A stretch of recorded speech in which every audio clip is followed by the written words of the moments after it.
Reality check coming in hot today, guys. That's right. We're going to talk about the bug out fantasy because it's a big problem in the survivalist communities in particular, right? The guys that know they're going to have to bail from whatever civilized area that they live in. A lot of preppers think this way too. They know that they might have to bug out, and everyone's got this big old fantasy. I shouldn't say everybody. I certainly don't.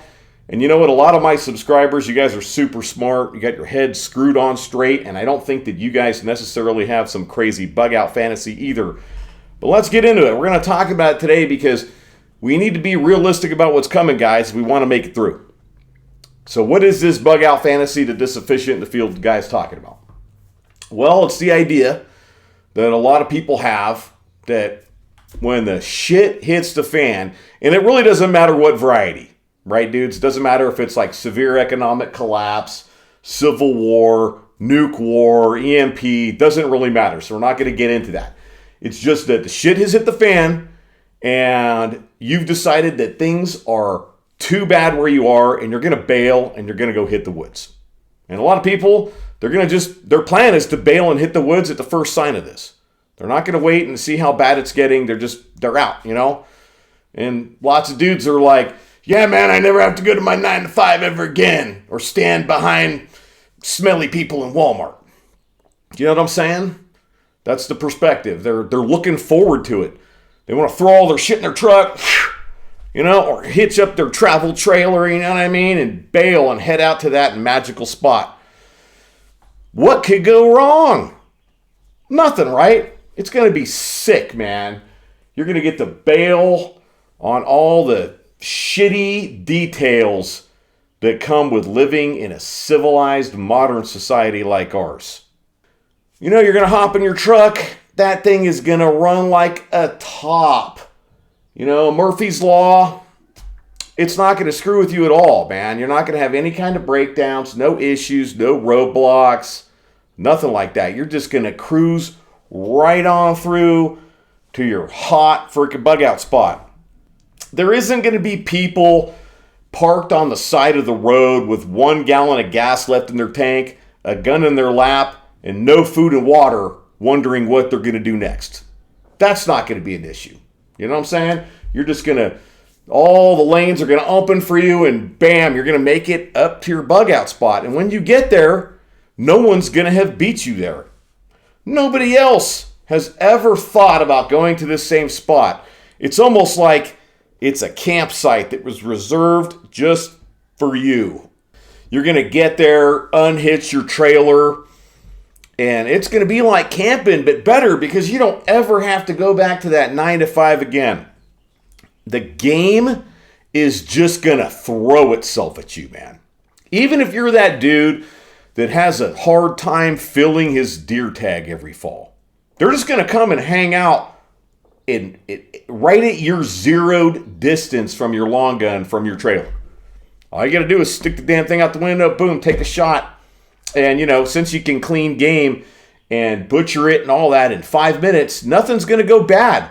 You're going to just have a piece of cake time preserving everything so that it can last for the long term. The cottontails, it's going to be like Bambi, man. They're just going to line up on that little log, like right outside of your trailer, so you can just like pink, pink, pink, pink with your 10-22. The brown trout in the little creek, you know, they're endless supply of brown trout, man. And since nobody else is ever going to fish that creek, you're golden. You could eat trout breakfast, lunch, and dinner for the rest of your life if you want to. The propane you came up there with, you know, probably 30 gallons, it's going to last longer than it ever has before. Even though you're running your furnace and rocking your batteries, and same with your generator gas, man. Let's say you get a toy hauler and you got an extra couple 100 pounds of gas. It's just going to last forever. No problem, man. You can run your AC in the summertime. It's going to be so nice. The shit paper, too. That's going to totally last for years into shit at the fan. You're never going to run out. You're never going to find yourself wiping your ass with a handful of grass or leaves and, squatting down in the creek with one hand, freaking, you know what I'm saying? It's never going to happen, man. It's going to be just a piece of cake. Nobody's ever going to walk up on you while you got your ass in the creek washing it out, because you're not going to have to do that. Your refrigerator and your travel trailer, it's just going to run almost like you have this endless supply of propane. Anybody that does end up screwing with you, it's going to be like Rambo, man. Just like you've always dreamed. You're going to smoke all of these dudes. It doesn't matter how many of them there are. None of them are equal to your skill level. You're just going to Jason Bourne these clowns, man. Like freaking straight up Doc Holliday, like, I'm your Huckleberry. Just waxing fools. And when it comes to healthcare, it's like, we never needed hospitals. Now, you get a little infection, you'll just burn it out with a hot stick. You know what I mean? Like, no problem, man. I'm sure you got plenty of ampicillin on hand anyways. What could go wrong? You're never going to twist an ankle or break a bone ever again, even though you've done it in a civilized world. You can just live out there in the boonies forever, and nothing is ever going to go wrong. On top of it, if you're a single dude, sooner or later, some hot chick is bound to stumble upon your camp.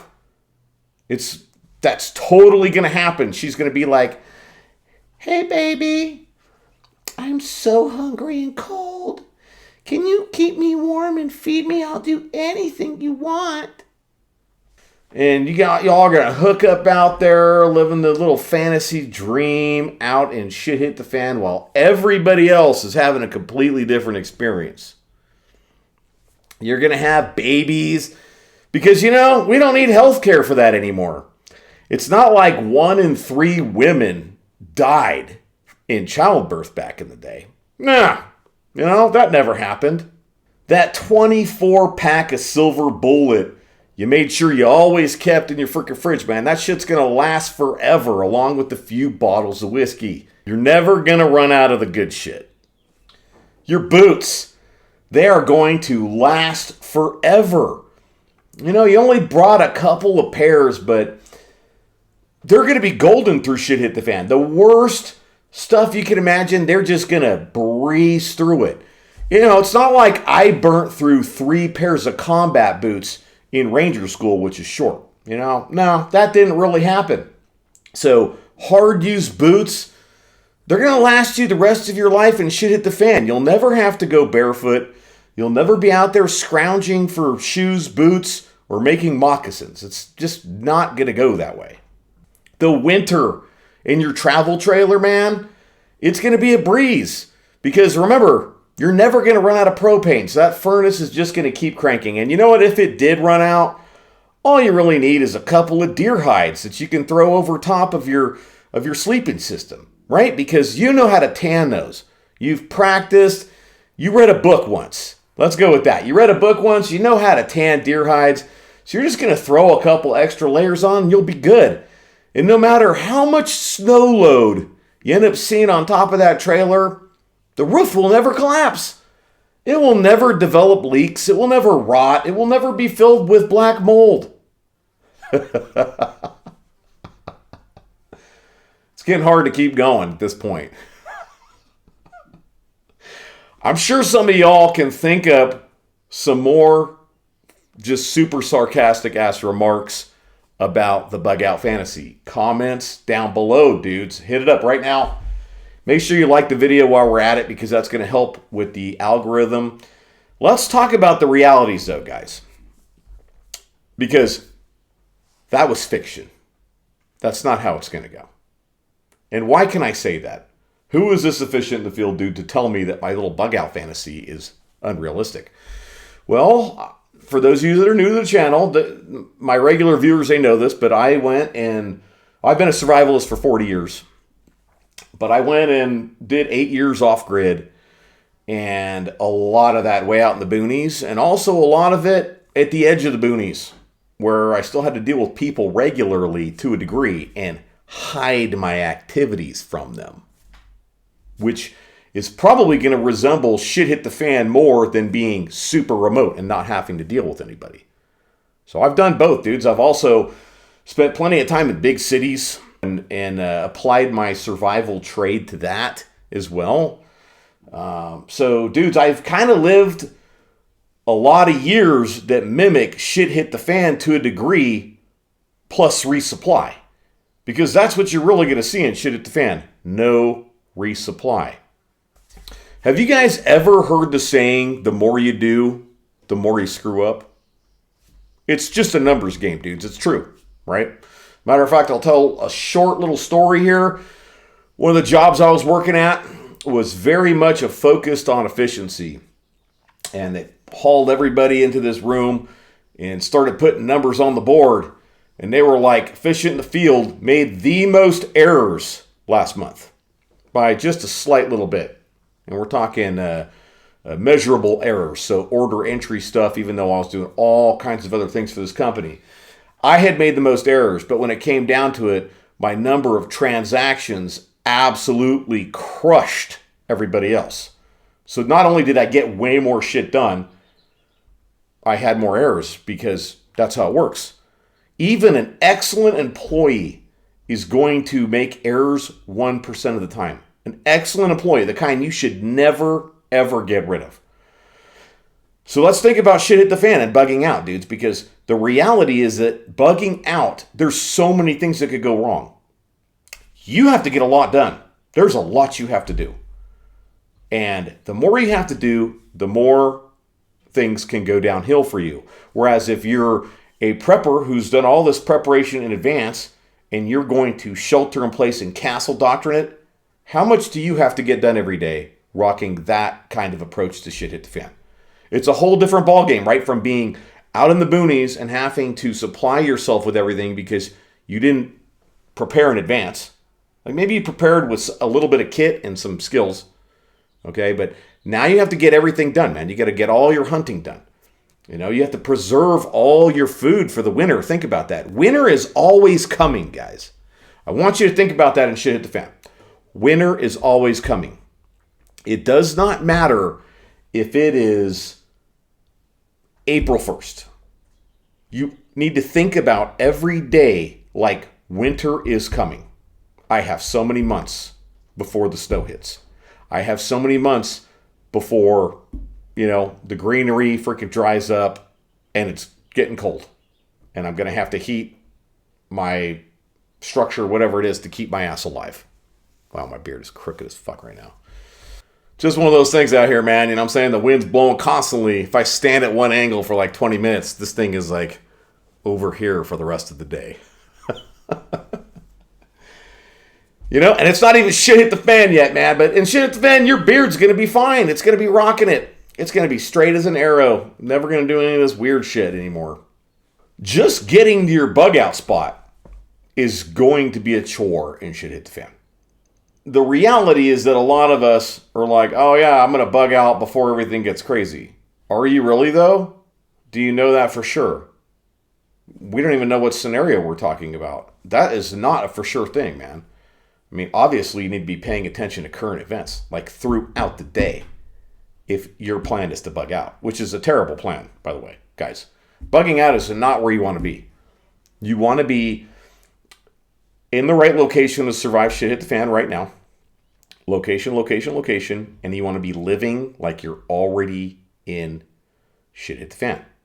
Let me tell you, I practice what I preach, dudes. Okay, I do. I'm in these two things right now.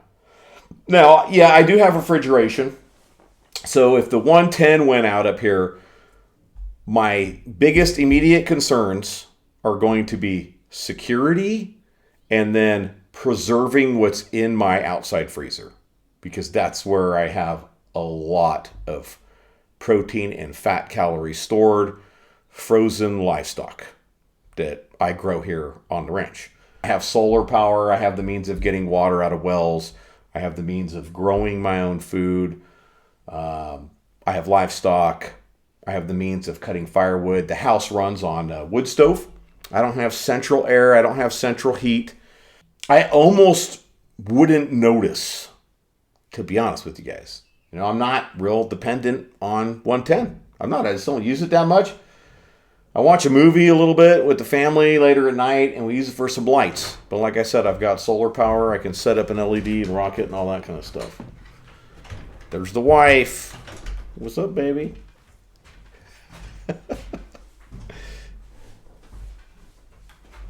What's up? Can I talk to you for a minute? Yeah. Okay, we're back. My wife is uber pissed right now because children will test you to the very limit, dudes. And I'll tell you what, having 6 kids has been the ultimate challenge of my life. It's been the hardest thing I've had to do is raise 6 children. Let's get back on track though, guys. You get the idea. You want to be in the right spot. You want to be living like you're already in shit hit the fan. Now, let's say you're going to have to bug out. Let's say you can't make those things happen. You can't move to a place that's suitable for surviving SHTF. Maybe you're in some big-ass city. That's where your career is. You're not willing to leave it. I want you to think about that for a second. You're not willing to leave it, or you're not willing to commute. Let's say maybe you work in LA somewhere and it's like 4 hours drive, morning to work and evening home, to be in a place that's even kind of suitable for surviving SHTF. I'm going to tell you firsthand, move, change careers, move. But if you're not willing to do that and you're going to bug out, how do you survive it? I have a video called Surviving Bugging Out, but I want to talk about a couple of different things here in this video that are going to give a little bit more direction on surviving this thing. Obviously, you need to be realistic about it. Forget about the bug out fantasy. What we want to do is we want to look at people, historic people that have lived a life that was like bugging out and survived. And what comes to mind is the 18th century long hunters and the 19th century trappers that were out west trapping. These dudes grew up doing this kind of shit, for one, so they had the skill set, and that's really something you need to focus on. It's not the kit that's going to get you through, it's the knowledge, dudes. So you want to have the same kind of knowledge that they had, and I want you to keep in mind that even these guys did not stay out in these remote places 24/7, man. They'd go do a stint, they'd come back to civilization, they'd re-equip themselves, they'd take a break. So keep that in mind, okay? And then the other kind of historic figure that kind of falls into this category is people that were homesteading way back in the day. Now, how did they get that done? Were they like, oh, I'm tired of my 9 to 5. I'm just going to throw my musket and some extra powder and ball on my horse and bail out and just go start a new life? That's not what they did. What they did was they worked their asses off. They invested a whole bunch of money in a whole bunch of equipment that was going to make it easy to homestead when they finally got where they were going. And a lot of times these dudes already had a wife and they already had kids. And I'll tell you what, dudes, maybe the most important piece of kit I can ever think of is a badass wife. I would give up everything else, man, the shirt on my back and everything, to bring my wife with me. Because she's a badass. I love her and shit like that and all that. But really, she's a badass, man. She gets a hell of a lot of shit done. She's knowledgeable. She's a hard worker. And she's hot. I'm winning all the way around with that package. But I want you guys to think about that too. A lot of dudes are like, oh, I'm going to bug out with my city-born wife that hates bugs. What's going to happen when you get her out there and shit hit the fan, man? She's going to be absolutely miserable. Dudes, you need to break her in on that shit now. That's what you need to do. I'm just being serious because morale is going to be huge and you want to set yourself up and your wife up and your family up for success. So what does that mean? Well, that means that you need to build realistic expectations for her as well. Being the leader of your household, you need to encourage her. You need to find a way to create that desire in her to get out there more and to go try it and to do it and to slowly toughen her up if you need to. I'll tell you straight up, dudes, if you're a single guy, man, country girls, that's what you want to hook up. I mean, there's city girls that are tough too and like that kind of shit. You know, they're there. Like, you could definitely find them. But country girls grow up with this shit, man. They don't even know that there's like this fancy, dancy, freaking concrete world version of life that they can go live. You know, I got my teenage daughters have been baling 130-pound bales of alfalfa for years now. Another quick little story real quick. We had some friends come over, and we were talking about the weight of these alfalfa bales. And one of their sons, who's 18, weighs 115 pounds. And you should have seen the look on my daughter's face. She was 16 at the time, when she realized that she could toss him around like nothing if she wanted to, because she has to unload 130-pound bales of alfalfa. And guess who loads them? I think we're going to go ahead and wrap it right there. I could keep going. But I think you guys get the idea. Here's the bug out fantasy over there. Forget about that shit. You need to be looking at the bug out reality. What you're really going to have to deal with. Prepare yourself and your family for dealing with that. That's what you want to be focusing on. And it's not going to be rainbows and fucking unicorns, man. Keep it real. Get ready. Be hard. Train your family up. Train yourself up. And do anything you can to keep from being in a position where you have to bug out. That's it, guys. I'm going to quit right there. Like the video. Share it with someone who's got some crazy-ass bug out fantasy. Make sure you subscribe to the channel. Comment down below. What did I miss when it comes to sarcasm with the bug out fantasy? What do you guys think? Do you agree with me? Do you disagree with me? What is your personal experience, especially if you're those people that have been out there and lived a life that's mimicked it? And real quick, I'm just going to say that homesteading off-grid, guys, is going to get you really prepped for shit hit the fan. It really is. I would recommend that to you over military experience. And that's my personal experience. Having been in the military, having done all kinds of shit, I'm going to tell you that homesteading off-grid is absolutely huge. So if you've ever thought about getting into that, get into that shit now. That's it. Check out my Patreon link in the description. I'll see you on the next video.